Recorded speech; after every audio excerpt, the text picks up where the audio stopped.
After last year's energy grid failure, another round of winter weather is understandably worrying a lot of Texans. But ERCOT is assuring the state that power will stay on this weekend, especially after their efforts over the past year to energize power plants. But last year during the winter storm, natural gas supply lines also stopped working, making the power problems even worse. 6 News' Andrew Moore talked with the Texas Oil and Gas Association to see how they plan to avoid what happened last year.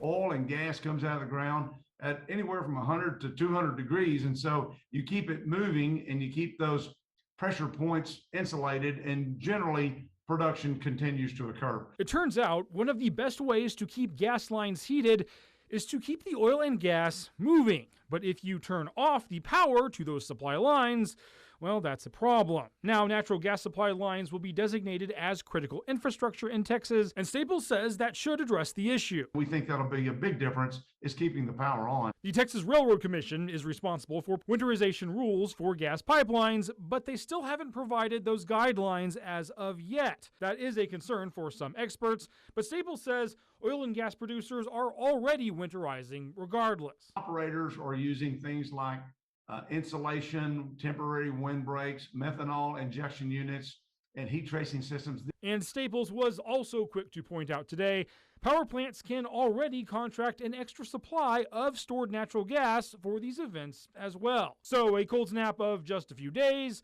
should not be a problem. They really need gas storage because we all operate on a storage system, and that's what's needed to maximize reliability.